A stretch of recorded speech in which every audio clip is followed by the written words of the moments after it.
Hello दोस्तों, स्वागत है आपका इन्फॉर्मेशन ज्ञान और हिस्ट्री ऑप्शनल की क्लास में।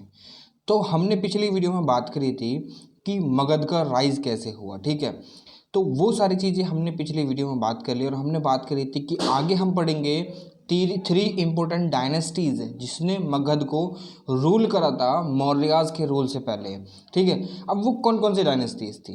अब इस वीडियो में सबसे पहले बात करने वाले हैं हरियंका डायनेस्टी और इसके रूलर्स के बारे में। ठीक है, तो चलिए वीडियो को चालू करते हैं। मैं हूं आपका दोस्त अरुण।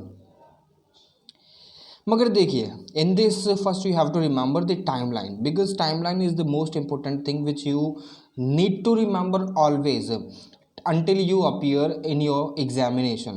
ठीक है, तो ये चीज़ आपको बहुत ज़्यादा ज़रूरी है याद रखनी। ठीक है, अब हरियंका डायनेस्टी तीन डायनेस्टी हमारे जो मगध है मौर्यन एम्पायर से पहले रूल करती हैं मगध को। तो वो थी हमारी, पहली थी हरियंका, दूसरी थी शिशुनागा और तीसरी थी नंद डायनेस्टी।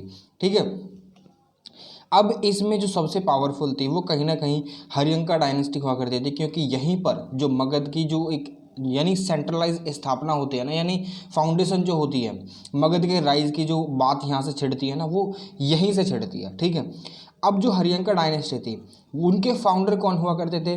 बृहदत्ता। ठीक है, ये जो डायनेस्टी थी इसको फाउंड करा था बृहदत्ता ने। ठीक है, मगर ऐसा माना जाता है कि इनसे रिलेटेड यानी बृहदत्ता से रिलेटेड कोई भी ज़्यादा प्रकार के एविडेंसेस नहीं पाए गए हैं। ठीक है, मगर ये पता है हमें कि जो डायनेस्टी को फाउंड करा गया था ना वो कहीं ना कहीं बृहदत्ता के द्वारा ही करा गया था। इन्होंने क्या करा था कि जो राजगीर है ना आज के समय में ये बिहार स्टेट में पड़ती है। अब इसको क्या करा था कि जो बृहदत्ता थे ना उन्होंने इसको फोर्टिफाइड कर दिया था, यानी चारों तरफ से। मैंने आपको पिछली वीडियो में ऑलरेडी बता चुका हूँ कैसे कैसे हुई थी चीज़ें। ठीक है, अगर आपने वो वीडियो नहीं देखी है तो आप मेरी वीडियो को उसको जाकर देखिए। मैं आपको आई बटन में लिंक प्रोवाइड करा दूंगा यहाँ ऊपर। ठीक है, और लास्ट में स्क्रीन पर पॉपअप भी डाल दूंगा so that you can easily watch that video. और आप मेरे चैनल पर भी विजिट कर सकते हैं। तो ये राजगीर को कैपिटल बना दी, यानी बृहदत्ता ने क्या करा था कि जो राजगीर थी ना इसको अपना कैपिटल बना लिया था। ठीक है, अब कैपिटल बना यानी मगधा का कैपिटल। ठीक है, इसको फोर्टिफाइड कर दिया चारों ओर से फोर्टिफाइड कर दिया सो दैट कि ये इम्प्रेग्नेबल बन जाए। यहाँ पर कोई जो मतलब एनिमीज जो वो थे जनपद आज वो ईजिली इसमें एंटर ना कर सकें। अब जो बृहदत्ता था वो साइवाइट था, यानी लॉर्ड शिवा को पूजने वाला, और वरण से यानी वरना से ही क्षत्रिय थे। तो ये चीज़ें हमें पता चल गई। मगर इनके बाद जो रूल होता है वो बिंबिसारा के द्वारा रूल होता है। Bimbisara the most important ruler in the Haryanka dynasty as well as दी। इनके साथ साथ कौन थे? अजातशत्रु, इनके बेटे। ठीक है, देखिए एक कहानी यहाँ पर क्रिएट होती है वो मैं आपको बता दूंगा अभी थोड़ी देर में। ठीक है, तो बिंबिसारा ने बृहदत्ता के बाद रूल करा था, यानी जो बृहदत्ता के सक्सेसर बने थे, not in the sense successor उनके बेटे नहीं थे, बट हाँ उनके द्वारा रूल करा गया था बिंबिसारा के द्वारा बृहदत्ता के बाद। अब बिंबिसारा भी greatest ruler of Haryanka dynasty हुआ करते थे। इन्होंने क्या करा? इन्होंने करा कि जो राजगीर है उसको गिरिवराजा में बदल दिया, यानी उसका नाम चेंज करते हैं। सेम एज लाइक हमारे आज के समय में जो हमारा इलाहाबाद हुआ करता था उसको आज प्रयागराज बोला जाता है। ठीक है, which is situated on the confluence of two river that is the Yamuna and Ganga. तो ऐसे ही इन्होंने क्या करा कि राजगीर को गिरिवराजा बना दिया और इसको फोर्टिफाइड कर दिया और ज़्यादा। यहाँ तो फोर्टिफाइड करा ही गया था बृहदत्ता के द्वारा इसको इम्प्रेग्नेबल बनाने के लिए, मगर यहाँ पर बिंबिसारा के द्वारा वुडन वॉल्स अटैच कर दी गई। Just you have already seen, मैंने आपको प्रीवियस वीडियो में बता दिया है। ठीक है, जैसे कि यहाँ पर कैपिटल तो यहाँ इसके चारों ओर वुडन वॉल्स खड़ी कर दी गई, क्योंकि राजगीर कहीं ना कहीं 5 जो हिल्स थे उनके बीच में ये सिचुएटेड थी। So Rajgir was at the strategic position, that is why Bimbisara was able to fortified it with the wooden walls. ठीक है, अब इसको वुडन वॉल्स के द्वारा तो मतलब घेराबंदी कर ही दी गई, मगर उसके साथ साथ आयरन चेन से भी कनेक्ट कर दिया गया, ताकि अगर कोई भी दुश्मन एंटर करे तो उसको थोड़ी सी प्रॉब्लम हो, थोड़ी सी नहीं बहुत ज़्यादा प्रॉब्लम होगी। ठीक है, मगर अगर रियल सेंस में बात करी जाए तो जो कॉन्सेप्ट ऑफ टाउन है ना वो बिंबिसारा के द्वारा ही क्रिएट करे गए। ठीक है, concept of town in the sense, town तो आप जानते ही हो, that is not very big task समझने के लिए, ठीक है। अब देखिए बिम्बिसारा का जो पीरियड पड़ता है, टाइम पीरियड, टाइम लाइन, वो 544 टू 493 BC। देखिए ये डेटिंग सिस्टम किस प्रकार काम करता है, मैंने उसके रिगार्डिंग भी वीडियो बना रखी है, आपको मैं आई बटन में लिंक प्रोवाइड करा दूंगा, ठीक है, आप उसे वहाँ से वॉच कर सकते हैं, ठीक है। तो चलिए आगे बढ़ते हैं। अब देखिए बिम्बिसारा ने, अब राजा तो है भाई, हरिन का डायनेस्टी का राजा है, अब उसके द्वारा भी तो काफ़ी सारी पॉलिसीज़ वगैरह फॉलो करी जाएंगी, क्योंकि अगर राजा का काम क्या होता है, हमने राजा के काम लेटर वैदिक पीरियड में जब हमने किंग की जो रिस्पॉन्सिबिलिटीज़ के बारे में पढ़ा था, then first work he has to do क्या था, उसको अपना राजपाट एक्सपेंड करना था और अपने सब्जेक्ट्स को प्रोटेक्शन प्रोवाइड करानी थी। तो यहाँ पर राजपाट एक्सपेंशन करने के लिए बिम्बिसारा के द्वारा दो प्रकार की जो पॉलिसीज़ थी वो फॉलो करी गई, ठीक है, जिसमें पहली थी मैट्रिमोनियल अलायंस, यानी शादी करके, यानी मानकर चलिए, आप मान के चलिए, यहाँ पर मैं अगर एग्जाम्पल दूँ तो कोसलन प्रिंसेस, यानी कोसला एक महाजनपदा हुआ करता था, अपने राज्य को एक्सपेंड करने के लिए उसने कोसला देवी से शादी कर ली। अब कोसला देवी जी से शादी तो कर ली, कोसला यानी कोसलन एक महाजनपदा हुआ करता था, अब जो कोसल काशी महाजनपदा था वो कोसला ने ऑलरेडी जीत रखा था, जहाँ पर काशी महाजनपदा को बिम्बिसारा को कोसला देवी के साथ एज अ डाउरी भेजा गया। बिम्बिसारा को काशी क्या मिला, डाउरी में महाजनपदा मिल गया। अब बिम्बिसारा के पास तीनों के तीनों महाजनपदास हो गए, यानी कौशला के साथ भी उसके फ्रेंडली रिलेशन है, कहीं ना कहीं जो उसके नीचे ही काम करेगा, ठीक है, क्योंकि वहाँ की जो राजकुमारी है उनके साथ उसने शादी कर ली। अब जो काशी महाजनपदा था उसको डाउरी में ऑलरेडी जीत ही लिया, यानी डाउरी में मिल ही गया, ठीक है।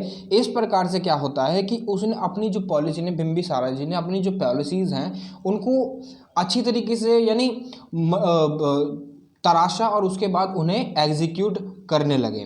तो उसमें से फर्स्ट पॉलिसी थी मैट्रिमोनियल अलायंस, शादी करो और अपने जो दूसरा महाजनपदा है उसको अपने अधीन ले लो। तो ये वाली पॉलिसी भी उनके द्वारा यूज़ में लाई गई, ठीक है। अब इसी के साथ उन्होंने लच्छवी प्रिंसेस, लच्छवी भी तो एक क्या नाम है क्लान हुआ करती थी मल्ला की, ठीक है, मैंने आपको पढ़ाया था ऑलरेडी, ठीक है। अब ये जो लच्छवी थी, लच्छवी की प्रिंसेस के साथ शादी कर ली जिसका नाम था चेल्लाना, ठीक है।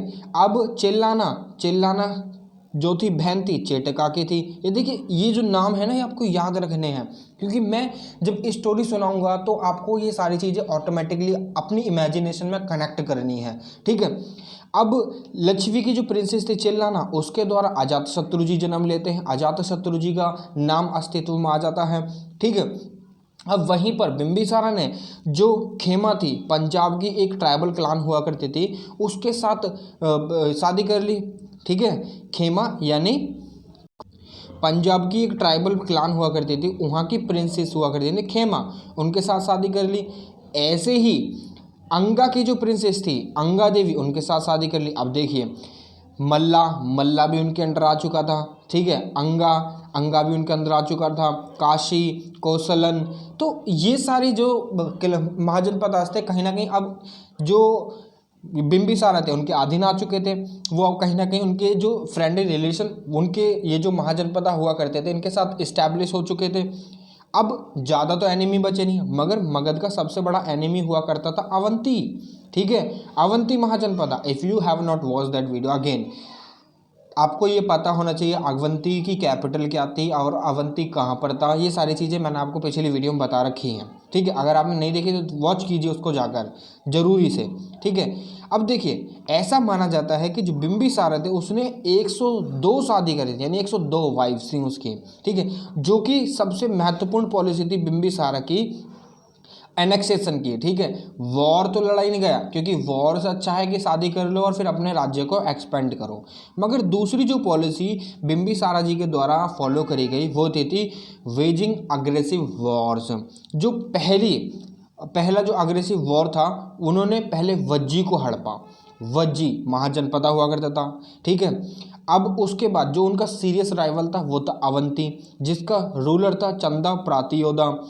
अब ऐसा माना जाता है कि अवंती को अनेक्स करने के लिए क्या हुआ था, देखिए एक कहानी यूं जाती है कि अवंती अवंती जो है ना मगधा का सबसे ज़्यादा मतलब सीरियस जो राइवलरी हुआ करता था ना वो हुआ करता था, यानी महाजनपद जो सबसे ज़्यादा दुश्मन हुआ करता था तो वो अवंती हुआ करता था मगधा का। अब दोनों में दुश्मनी चला करती थी। अब अवंती का जो रूलर हुआ करता था वो चंदा प्रातियोदा हुआ करता था। अब चंदा प्रातियोदा अब जो बिंबिसारा था उसके अधीन नहीं जाना चाहता था, उसकी जो ओवरलॉर्डशिप हुआ करती थी उसको एक्सेप्ट नहीं करना चाहता था। उससे क्या हुआ था कि बिंबिसारा को जो है ना बहुत ही ज़्यादा दिमाग में ये चीज़ें खटकने लगी थी। अब जब दिमाग में खटकने लगी थी तो बिंबिसारा ने क्या सोचा, चलिए क्या करते हैं कि अवंती पर हमला कर देते हैं, उसको जो है ना वॉर से उसे अनेक्स कर लेते हैं। मगर ये सारी चीज़ें भी कहीं ना कहीं सैटर्ड हो गई, क्योंकि ऐसा हुआ कि बिटवीन जब अवंती में चंदा प्रतियोदा के द्वारा प्रिपरेशन करी जा रही थी ना उसी दौरान, ये सॉरी जब बिंबिसारा के द्वारा क्या करा जा रहा था, प्रिपरेशन करी जा रही थी वॉर के दौरान, तो उसे पता चलता है कि चंदा प्रतियोदा जॉन्डिस से मतलब जॉन्डिस हो चुका है चंदा प्रतियोदा को, अब वो युद्ध नहीं लड़ सकता। तो उसके बाद क्या करा बिंबिसारा ने ये करा कि अपना जो एक वो था, अपनी जो एक फिजिशियन था ना जीविका उसको वहां पर भेज दिया अवंती में, ताकि वो जो चंदा प्रतियोदा है ना उसको ठीक कर सके। क्योंकि भाई मगधा तो ऑलरेडी ही पावरफुल था, क्योंकि पावरफुल होने के साथ साथ उसके पास सारी चीज़ें मुहैया भी थी, उसके साथ उसके जो फ्रेंडली रिलेशन थे काफ़ी सारे, मतलब महाजनपदास के साथ थे। जस्ट बिकॉज ऑफ उसकी स्ट्रेटेजिक लोकेशन, उसकी ज्योग्राफी और उसके एम्बिशियस रूलर्स के कारण महाजनपदा वो जो था अब मगधा बहुत ही ज़्यादा पावरफुल था। तो अब जब चंदा प्रतियोदा के पास बिंबिसारा के द्वारा क्या करा जाता, जीविका को भेजा जाता, जीविका जो है ना चंदा प्रतियोदा को काफ़ी सारे ट्रीटमेंट देता है और उसको ठीक कर देता है। अब उसके बाद क्या हुआ भाई, जब आपने एक दुश्मन के घर अपना फिजिशियन भेज दिया और उसको ठीक कर दिया उसने, अब उसके बाद क्या होगा कि जो दुश्मन है आपका वो कहीं ना कहीं खुश हो जाएगा। अब जब वो खुश हो गया तो भाई लड़ाई की तो कोई बात ही नहीं है, वॉर तो लड़ी ही नहीं जाएगी। अब जब वॉर नहीं लड़ी जा रही तो क्या होगा, अब सीधी सीधी क्या होता है कि चंदा प्रतियोदा अपनी डॉटर जो होती है उसको बिंबिसारा से शादी कर देता है। देखिए यहाँ पर अब Chanda recovered and married his daughter to Bimbisara. अब इसके बाद क्या हुआ कि मगधा और अवंती की जो वो थी ना एनिमिटी, वो अब कहीं ना कहीं खत्म हो जाती है। तो ये थी कहानी बिंबिसारा की और चंदा प्रतियोदा की। ठीक है, अब देखिए बिंबिसारा एक ऐसा रूलर था, पहला ऐसा रूलर था जिसके पास स्टैंडिंग आर्मी हुआ करती थी, और इसने दोनों ही धर्मों को अपनाया था, बुद्धिज़्म और जैनिज़्म। क्योंकि यहीं पर कहीं ना कहीं मगधा, इसी समय पर बुद्धिज़्म भी उभर कर आते हैं और जैनिज़्म भी उभर कर आते हैं, just to challenge the Brahmanical supremacy. ठीक है, अब वो सारी चीज़ें क्यों उभर कर आते हैं क्यों नहीं आते हैं उसके रिगार्डिंग मैंने क्या नाम है वीडियो डाल रखी है ऑलरेडी, तो आप उसे वॉच कर लीजिए, प्लेलिस्ट में ऑलरेडी वो पड़ी है। ठीक है, कि जैनिज्म और बुद्धिज्म का उदय क्यों हुआ। ठीक है, अब ऐसा माना जाता है कि यहाँ पर बिंबिसारा ने दोनों ही वर्ण यानी वैश्य और शूद्र दोनों को ही ज़्यादा एम्फोसाइज करा कि भाई ट्रेड वगैरह करो, खाली बैठने से दूसरों की सेवा करने से थोड़ा ना काम चल जाएगा। अब तुम दूसरी चीज़ों में भी तो इंडल्ज हो, जब भी तो हमारे जो जनपद है उसको एक्सपेंड करने में उसको मतलब एक स्ट्रेटजिकनेस प्रोवाइड होगी, यानी एक तरह से जो हेल्प होती है ना वो प्रोवाइड होगी इकोनॉमिकली। तो वो सारी चीज़ें यहाँ पर बहुत ज़्यादा एम्फोसाइज करी गई बिंबिसारा के द्वारा। अब होता यूँ है कि बिंबिसारा जो है ना, अब भाई बूढ़ा तो हो जाता है बिंबिसारा। ये देखिए history is just like a story, what you need to do, you have to remember the history in a story format. ठीक है, अब जब स्टोरी फॉर्मेट में अब आप हिस्ट्री को रिमेंबर रख पाओगे then you will easily able to recognize all the things और able to put all the things in your exam while writing an answer. तो यहाँ पर ये क्या हुआ था कि अब जब बिंबिसारा बूढ़ा हो जाता है, बिंबिसारा को अब रिटायरमेंट लेना था। होता यूँ है कि अजातशत्रु जो होता है ना, अजातशत्रु बिंबिसारा का बेटा जो लिच्छवी की प्रिंसेस से जन्म लेता है, तो वहाँ पर क्या होता है कि अजातशत्रु कहता है कि पप्पा पप्पा मुझे अब राजपाट चलाना है। तो इससे क्या होता है कि बिंबिसारा कहता है कि चल ठीक है तू राजपाट चला ले भाई, मैं अब रिटायरमेंट ले लेता हूँ। अब इसी दौरान जब रिटायरमेंट बिंबिसारा को मिल जाती है और बिंबिसारा रिटायर हो जाता है और अजातशत्रु को as a successor of the Bimbisara coronate कर दिया जाता है, तो उसके बाद क्या होता है अजातशत्रु अपने बाप को ही प्रिजन में डाल देता, उठाकर प्रिजन यानी कैद खाने में डाल देता कि अब तुमने बहुत राज कर लिया, अब तुम यहाँ जाओ। मतलब दोनों बाप बेटों के बीच में एक जो बॉन्डिंग थी ना वो पहले थी जब क्या नाम है बिम्बिसारा किंग हुआ करता था और अजातशत्रु बेटा हुआ करता था। मगर यहीं पर अजातशत्रु में कहीं ना कहीं लालसा भरी हुई थी कि वो मतलब कि राजा बने। अब राजा बनने के साथ साथ जब उसने पापा से कहा अपने से बिम्बिसारा से कि मुझे राजा बनना है और आप मुझे जो ना राजा बना दीजिए और आप रिटायरमेंट ले लीजिए। इसके बाद बिम्बिसारा रिटायर हो जाते हैं। फिर उनको बिम्बिसारा को उठाकर वो कैद खाने में डाल देता है, जहाँ पर बिम्बिसारा को ना तो रोटी दी जाती ना ही एक कतरा दिया जाता, भूखे रखा जाता है। बहुत क्रूलिटी होती है अजातशत्रु में, बहुत ज़्यादा। अब इसके बाद क्या होता है कि बिम्बिसारा की मौत जो होती है वो प्रिजन में ही हो जाती है, डेथ हो जाती है भूख से। ठीक है, ये थी कहानी बिम्बिसारा की जब डेथ हो जाती है तो वहां पर सोली एक रूलर बचता है, वो होता है अजातशत्रु। ठीक है, दिस इज हाउ कि अजातशत्रु ने अपने पप्पा को मार दिया। ठीक है, ये स्टोरी है एक तरह की, ठीक है, जिसे आपको याद रखना है। मगर बिम्बिसारा के टाइम पर ही मैंने आपको बताया था कि जो एग्जैक्ट कॉन्सेप्ट ऑफ टाउन्स है वो उभर कर आता है। पहले मैं आपको एक कॉन्सेप्ट दिखा देता हूँ, ठीक है, कि टाउन्स का कॉन्सेप्ट कैसा हुआ करता था। ठीक है, पहले आपको देखिए ये दिखा देता हूँ। ये हमारा वज्जी हुआ करता था जिसका रूलर कौन हुआ करता था। चलिए, वज्जी में रूलर था या नहीं था आप मुझे बताइए। ठीक है, और वज्जी में किस प्रकार की फॉर्म ऑफ गवर्नमेंट फॉलो करी जाते थे ये भी आप मुझे बताइए। अब यहाँ पर था मगधा का जो एनिमी महाजनपद था वो था अवंती। यहाँ का रूलर कौन था वो भी आप मुझे बताइए, मैंने अभी अभी पढ़ाया है कमेंट बॉक्स में। ठीक है, अब ये तक काम्बोजा गांधार। देखिए ये सारी पोजीशंस आपको याद रखनी है क्योंकि आपके जो मैप का पेपर आएगा ना उसमें आपको लिखनी पड़ेंगी। ठीक है, just along with 3 to 4 lines, 30 word के अराउंड आपको लिखने भी पड़ेंगे। along with recognizing the site, which one is the site and to which timeline it belongs to। ठीक है, तो ये सारी चीज़ें आपको याद रखनी पड़ेंगी। देखिए यहाँ पर टाउन्स का जो कॉन्सेप्ट था, अब ये टाउन्स का कॉन्सेप्ट हुआ करता था यहाँ तक। ठीक है, अब यहाँ पर ये जो टाउन हुआ करता था ये हुआ करता था राज्य नगर, जहाँ पर किंग का प्लेस हुआ करता था, पैलेस हुआ करता था। यहाँ पर राज्य नगरा में हुआ करता था। फिर उसके बाद आया करता था मंडी नगरा, मगर राज्य नगरा फोर्टिफाइड हुआ करता था। जैसा कि मैंने आपको बताया कि बिम्बिसारा के द्वारा उसे वुड के द्वारा फोर्टिफाइड कर दिया गया था और अलॉन्ग विद चेन्स के साथ कनेक्टेड कर दिया गया था, ताकि जो उसकी स्ट्रेंथ है ना उसको इंक्रीज करा जा सके, उसकी जो एक स्ट्रैटेजीनेस है ना उसे मेंटेन करा जा सके राजगीर पर। ठीक है, तो यहाँ पर ये जो टाउन हुआ करता था ये फोर्टिफाइड हुआ करता था। फिर उसके बाद आता है हमारा मंडी नगरा, जहाँ पर बहुत सारी मंडीज लगा करती थी। ठीक है, जहाँ पर सामान वगैरह मिला करता था। क्योंकि फिर उसके बाद आता हमारा सेना नगरा मैंने सेना नगरा कौन होता था, सेना नगरा किसके द्वारा कंट्रोल करा जाए, ऑब्वियसली सेनापति के द्वारा। ठीक है, अब उसके बाद द्रोणमुखा ये खाली आप समझ लीजिए, मैं अभी आपको डिटेल में बताऊंगा क्या क्या चीज़ होती है।